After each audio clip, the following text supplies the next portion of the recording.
बिस्मिल्लाहिर्रहमानिर्रहीम। अस्सलाम वालेकुम वीवर्स। आज हम बनाने जा रहे हैं शहतूत का शरबत। ये हमने फ्रेश शहतूत ले लिए हैं। इसमें ये येलो वाले यानी वाइट वाले भी हैं, थोड़े से रेड वाले मिक्स हैं। आधा कप हमने चीनी ली है, पानी लिया है, काली मिर्च ली है, काला नमक लिया है, सफ़ेद मिर्च है और लीमू है। शहतूत को अच्छे से खुले पानी में धो लेना है। धोने के बाद इसको 2-3 पानी में हम धोएंगे, उसके बाद निकालेंगे ताकि इस पे जो भी डस्ट वगैरह है वो धुल जाए। शहतूत को 2-3 पानी में अच्छी तरह से धोने के बाद हमने इसका ये वाली जो हिस्सा है ये इस तरह से काट देना है सारे का, और फिर इसको हम ग्राइंड करेंगे।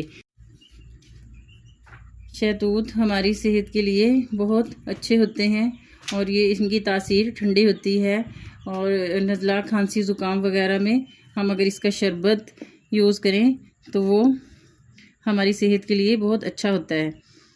हम यहाँ पे फ्रेश इसका शहतूत का शरबत बना रहे हैं। इस तरीके से हमने ये सारे शहतूत के ये वाला हिस्सा काट देना है और उसके बाद हम इसको ग्राइंड करेंगे। और अब हम इसको ग्राइंड करेंगे।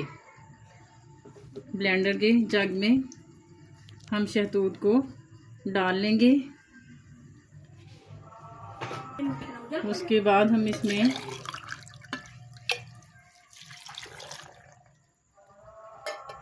पानी डालेंगे। तकरीबन 2 गिलास पानी डाल देंगे। 1 पाव शहतूत में तकरीबन हम ये आधा कप या 4 चम्मच चीनी डालेंगे और इसको ग्राइंड करेंगे।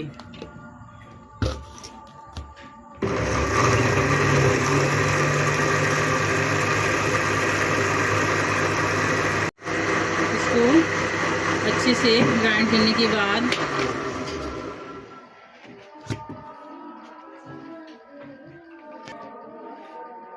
आधा चम्मच सफ़ेद मिर्च डालेंगे, आधा चम्मच काली मिर्च डालेंगे, तकरीबन आधा चम्मच ही हम नमक डालेंगे। अगर आप चाहें तो पुदीने के 5-6 पत्ते भी डाल सकते हैं अगर आपको पसंद हो।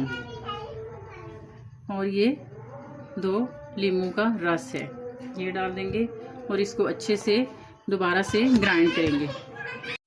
अच्छे से ग्राइंड करने के बाद हम इसको किसी स्ट्रेनर में की मदद से छान लेंगे।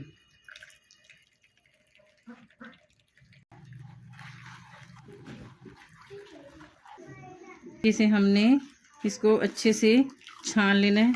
आप इसको किसी मलमल के कपड़े में भी डाल के छान सकते हैं ताकि अच्छे से इसका जूस निकल जाए।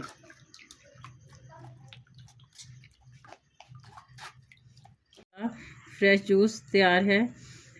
अब आप इसमें बर्फ़ डालकर इस्तेमाल करें। और अगर आपको हमारी वीडियो पसंद आए तो वीडियो को लाइक करें, शेयर करें, चैनल को सब्सक्राइब करें। अल्लाह हाफिज़।